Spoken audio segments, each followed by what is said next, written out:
আমাদের অনেকের এই মানসিকতা আছে, অন্যের প্রাইভেট বিষয় নিয়ে কখনো আপনি নাক গলাতে পারবেন না, কারো প্রাইভেসিতে আপনি ইন্টারফেয়ার করবেন না, কারো প্রাইভেট স্পেসে আপনি ইন্টারফেয়ার করবেন না। এটা খুব বাজে একটা স্বভাব, এটা ইসলাম হারাম করে দিয়েছে।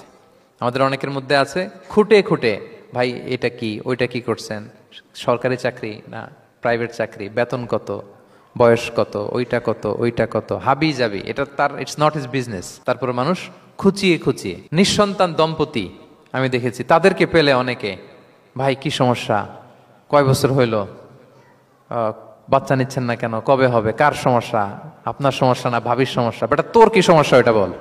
একজন নিঃসন্তান দম্পতি তারা কি স্ট্রাগলের মধ্য দিয়ে যায় আপনি জানেন?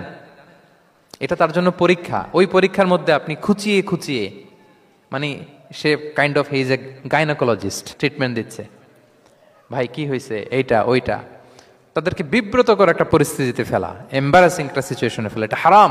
এই ম্যানারগুলো ইসলাম আমাদেরকে ধরে ধরে শেখায় যে এটা তোমার বিজনেস না, তুমি খুঁচিয়ে খুঁচিয়ে মানুষের ব্যক্তিগত বিষয় যেটাতে সে বিব্রত বোধ করে, এগুলো তুমি জিজ্ঞেস করতে পারো না।